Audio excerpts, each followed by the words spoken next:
Hi, hello, and welcome to NeuroSavvy Live. I'm your host and speaker for today, Keyshawn Hughes.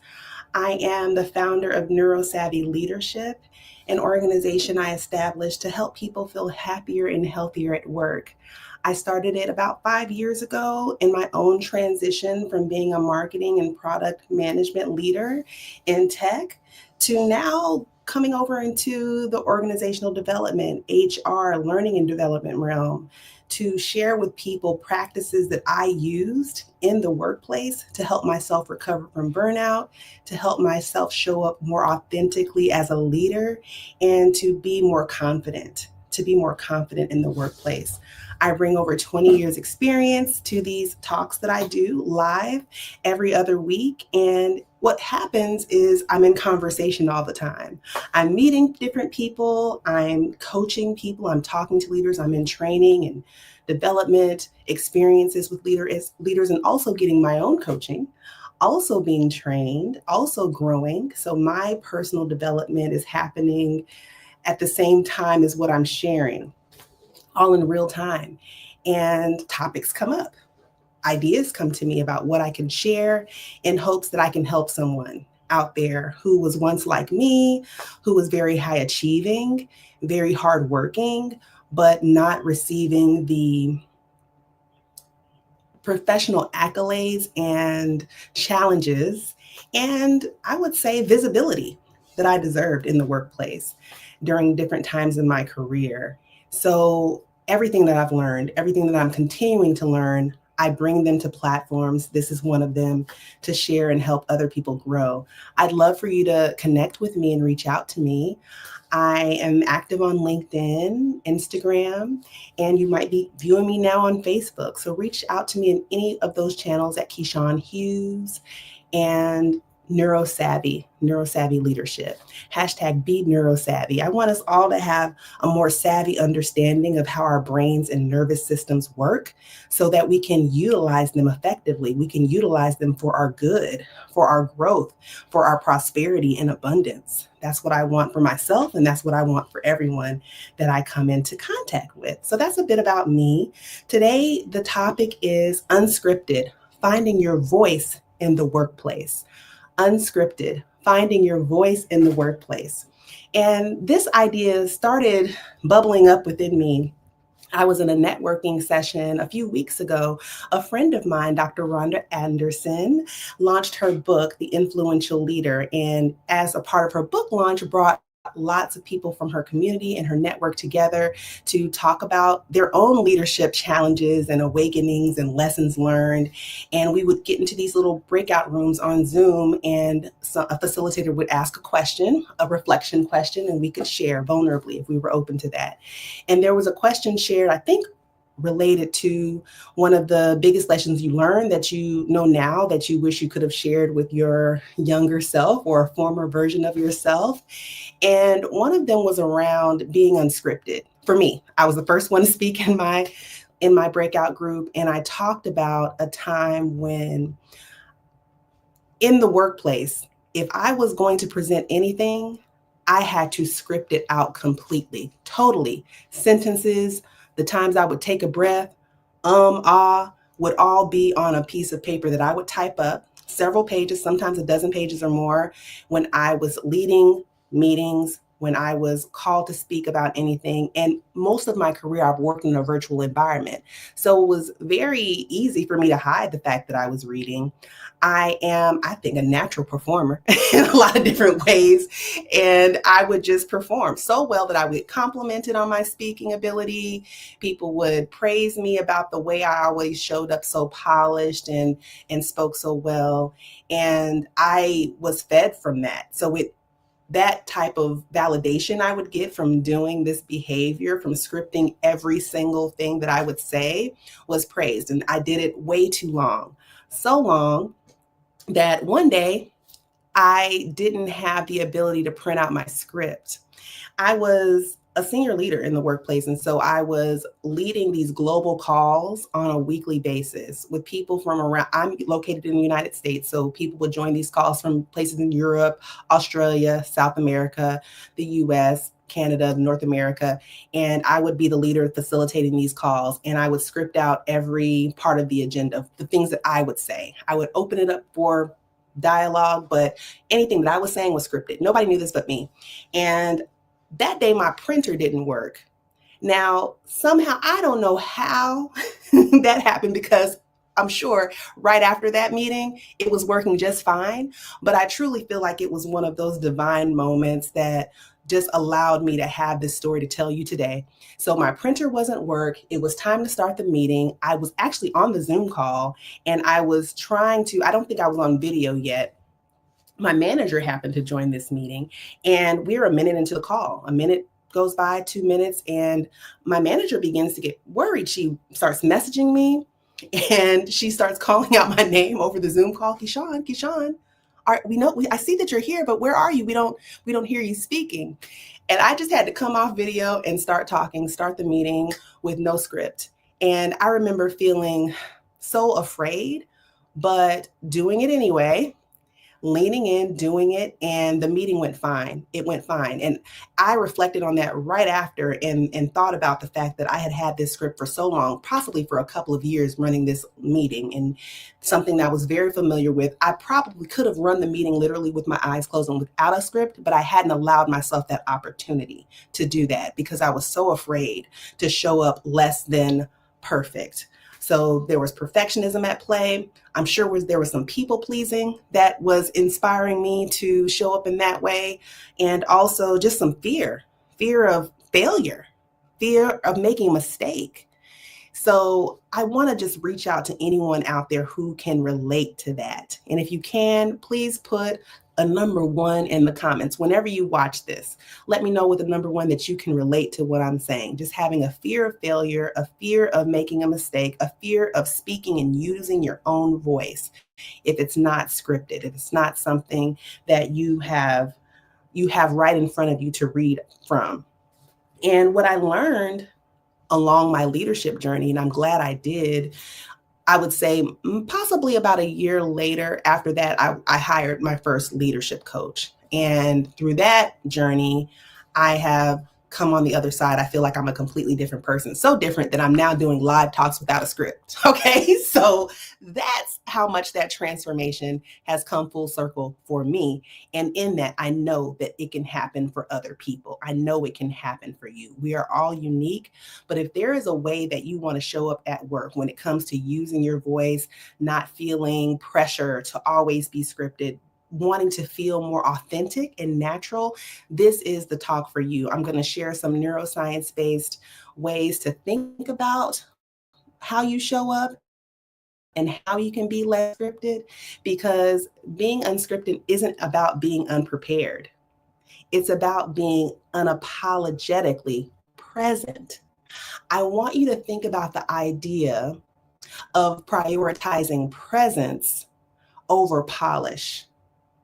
Right? Presence over polish. You can still be prepared, but there are other ways and other tools that I've learned to prepare myself and to help other leaders prepare, so that when you do show up, you can just fully be there. That's something I realize and recognize now, reflecting back. I was never fully present in those roles. My body was there, but was my heart there? Was the entirety of me there? I don't think so. I was definitely operating from a sense of threat, a threat response. So that happens within our brains and nervous systems when we feel overwhelmed, when we feel afraid, when we feel like there's no room for us to grow or make a mistake. And in thinking about this topic today, I thought about an article that I wrote for Torch Leadership, which is a coaching platform that I coach on, a few years ago. It was about tips to know when you're coaching, lessons from coaching Black leaders. That's what it was about. Lessons from coaching Black leaders. I'm a Black leader, and then also I coach Black leaders. I coach all people, but some lessons, and this was during Black History Month, I believe. And so they wanted to spotlight just some lessons learned, and they came to me to provide some tips. And there are some cultural experiences and messages that we hear about working twice as hard to get half as much and half as far. An idea about there being little room for error. It's not within our place to take risks as other people do. And you might not be within our culture. You might have that thought, belief system yourself. There might have been experiences that you've had that are backed by evidence. You can look back and say for a fact that when I made this mistake, I was punished. Or when I had this experience, I was excluded or unwelcomed or not given another chance. And that is something that definitely comes into play. It feeds a sense of imposter syndrome that people have, which I definitely think I had, where you are operating in a way where you are afraid to make a mistake because you don't even know if you are worthy of being where you are. You don't know if you're recognized for the full gifts and value that you bring to an organization or to a team. And so that can fuel your behavior. So all of that is tied to operating from a sense of threat versus a sense of reward. So you are motivated, as I've heard recently through some coaching that I'm doing, you have an away motivation versus a toward motivation. So an away motivation is you are fear oriented. It's typically fears that you have that are leading you to act, which keep you in a cycle of stuckness, looping on the same traumatic types of experiences, the same disappointments, versus feeling closer to what you actually want, moving toward your dreams, moving towards pleasurable experiences, more awakened, aware, positive dreams and goals that you have for yourself. So that's something to think about. Think about the cultural messages that feed your behavior, your inability to show up and not be unscripted, your ability to show up and only say what is written out for you to say versus speaking from the heart, There's another story that comes to mind as I think about speaking from the heart. It's a leader that I'm coaching who has described herself as a very soft and clear leader. That's her style. That is who she shows up authentically.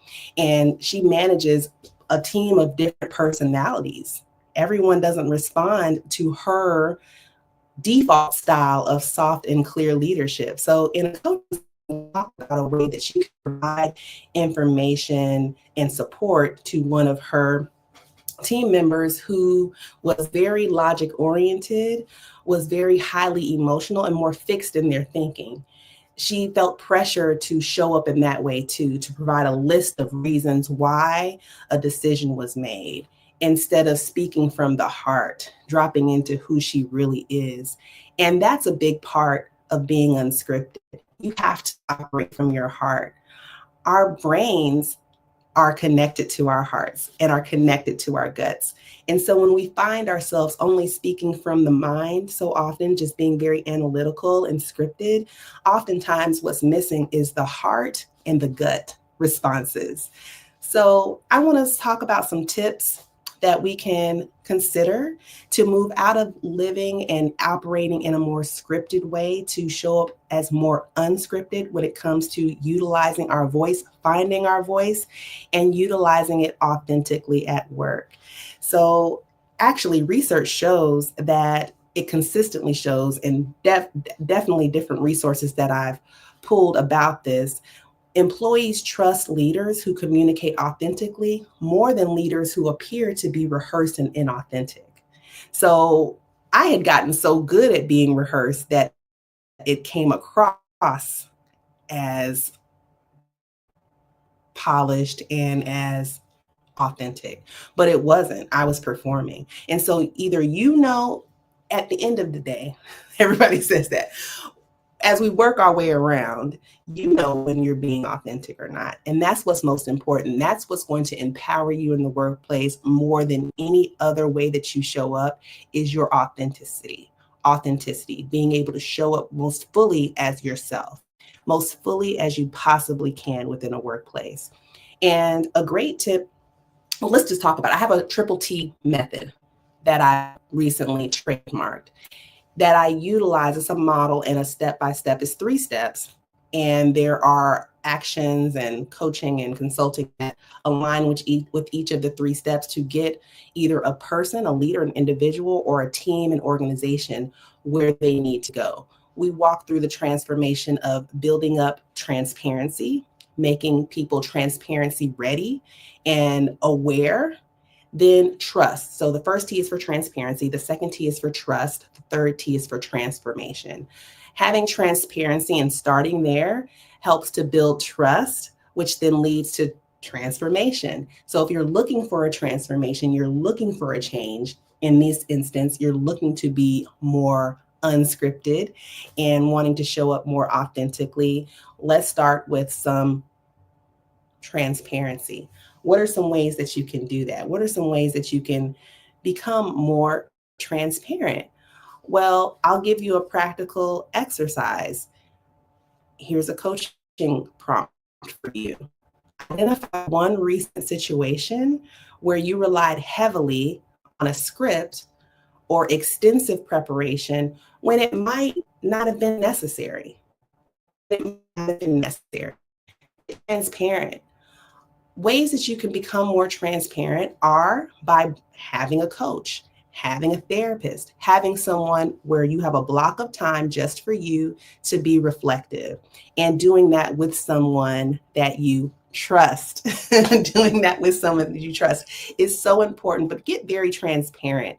Write down, reflect, think about, set aside time to think about how you're showing up at work. Are you showing up in a very perfectionistic, overly polished, and internally inauthentic way?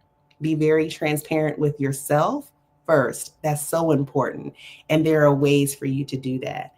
And then once you walk through those, become more transparent, put it out there, make it clear, make it plain for you. Make it plain for you of where you are and where you'd like to go in writing. Then you can start to build trust. So the way that you can build trust is to take small risks. For me, what I didn't recognize at that time when I was leading that meeting, it was a meeting that I had led dozens of times before. So I had practiced it. I knew the material. I was competent. I knew what was needed. I didn't even need a script. So life will give you opportunities that present a risk for you, or you can take the initiative and challenge yourself by taking a small risk. So think about that. What are some times in your day, some responsibilities you have in your role that could allow you to take a bit of a risk? Step a little bit outside of what your norm is. What are those opportunities? What are those spaces or those roles and responsibilities that you have within your work and within the job that you do where you can afford to take a risk?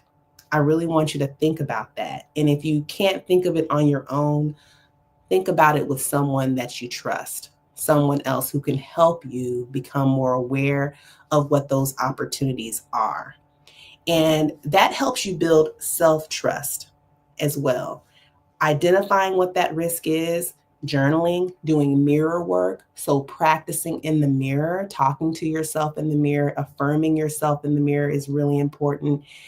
It's really helpful too if you have a Zoom account or a Teams account to set up a meeting for yourself and just record yourself speaking so you can see yourself, you can hear yourself, then listen back to it. That's a great tool to use. I utilize my phone a lot. I'll voice record myself talking through a topic, talking through something, and then listen back to that. That is affirming. That is practice. That is preparedness, where you take the words off of a piece of paper, off of a script, and you say it lots of different times in different modes and modalities to build up your body and your nervous system to be more comfortable, calm, and not in a threat state, more in a thrive state. I would say more in a toward state when you are called upon to speak and you don't have a script in front of you. So do that to build up the self-trust. Record yourself and practice in that way. As a public speaker, I do keynote speeches. I do speaking engagements for organizations. A tip that I've learned through my training as a speaker is to practice a speech 30 times before I say it. 30 times. So I have to find times in my day, whether it's on a car ride, whether it's me spend like literally blocking off a day to, I do that. I book a room at my local deli. They have some meeting rooms there. I book that room and I'm in there for hours rehearsing my speech so that I don't have to have notes when I stand before people. So I can today on this live talk without extensive notes. That's important. That's important. So practice to build up your self-trust, to attune your ear to what your voice sounds like and becoming more comfortable with that. Something I hear people say so often is they hate the sound of their own voice, which troubles me, but it's very common. It's very common. You have to work through that. You have to work through that and get used to the sound of your own voice and take those small risks. People buy into you. They don't necessarily buy into the perfect words that you're saying. They're buying into you and who you show up to be. They're buying into the fullness of you. When you show up and you speak from the heart, when you show up and you speak from the gut, it creates a sense of authenticity that cannot be scripted. It cannot be written down and it can't be duplicated. It is the unique you that we all need to see and want to experience that can then lead to transformation. I had a transformation. I've talked about that for several years. I would say maybe this was possibly in 2017, possibly, I'm thinking, when I was speaking in a very scripted way, when I had to write out everything that I would say and have the notes in front of me and perform so well that people didn't know I was reading from notes, to now in 2025, that's when this is being recorded, speaking off the dome, off top. It's because I practiced it. It's because I built self-trust. I've worked with counselors, with coaches. I've recorded myself. I've done everything that I'm sharing with you to do today. And I'm recommending for you to do to begin to step into your authenticity and to be less scripted in the workplace. So that leads to your transformation. So a personal transformation, a career transformation, an organizational transformation can happen when you feel more confident speaking freely. Confidence and freedom go together. Okay. And actually, it leads to liberation where you then help others. That's what I'm doing. I feel like this experience now is me a form of liberation where I'm sharing what I've learned. I'm connecting, hopefully, with you about this experience to hopefully open up your awareness and your freedom so that you could then walk in your confidence and walk in your authenticity. That's the goal. That's the hope for today. And identifying your why is so important. Why would this be useful for you? If not you individually, why will it be useful for your team or for your organization? Connecting it to the business outcomes. Maybe this will help you to be more creative in meetings. Maybe this will help you to be a more creative problem solver, which is useful, more innovative. So many companies are always calling for innovation. They want to always raise the bar. So this is an example to allow you to do that so you can contribute to that business outcome. Maybe it's just that you have a goal of just having more genuine client interactions. You just are not receiving the results that you want or that are needed for success. And you need your clients to help you do that. So this could be a way. Speaking more authentically, being less scripted and more heart-centered, more aware in your gut as you're connected to people, as you're talking, can help with that. It can be useful for that. And then also it can just create stronger team connections, stronger connections with you and others. In your personal life, stronger connection with your family and friends, stronger connection with you that you have with you, me, myself, and I, right? You can have better connections there as well by being more authentic, being less scripted, being less robotic, I would say, and more willing to be imperfect. And because you're present in the time and the space that you're showing up in. You're fully there. Another helpful tip is just to pause before you respond intentionally. Take a breath, take a moment, check in with yourself. Is this a situation you can ask yourself where I'm even needed to say anything? Do I need to say anything? Or is my presence alone enough? Is my presence alone enough? And once you paused, that helps your brain to come online and think of a response that is in alignment with your values, your goals, and what you uniquely bring to the team and the organization. That's what I have today. Prioritize your presence over polish and perfectionism. Prioritize your presence over people pleasing, right? Being more agile, attuned to the moment, allows you to be more authentic. And that's what comes across. Like I said, people want you. They're hiring you, they're working with you. They're not working with your output, with your perfect words. They want to work and connect with you. They'll be better off for it. And if you show up authentically and you find that those are not the rooms that value your authentic self, those are not the teams or organizations that do that, there are steps you can take to get to the ones that do. I'm a witness, I'm a living witness of that. Okay, that's all for today. Please follow me once again. I'm Keyshawn Hughes. I love talking about these topics. And let me know, what topic would you like me to talk about next? What would be helpful for you to learn more about? I see that Chevy joined. Hi, Chevy. She's a powerful neuro leader also who helps businesses gain insights and money on innovation. If you have an innovative business and you want government contracts and money, and she's the place to go to that. She's the person and the place to go. So find Chevy Maxwell on LinkedIn. If you don't have any other questions, does anyone have any questions before I log off today? This has been a pleasure for me to connect with you and share, and for me to talk about my journey from being an unscripted leader to becoming more unscripted. It happened for me. It worked for me. It can absolutely work for you, right? It can absolutely work for you. So I'd love to help you. If you need it, reach out to me at NeuroSavvy Leadership anytime. Bye-bye. See you next time.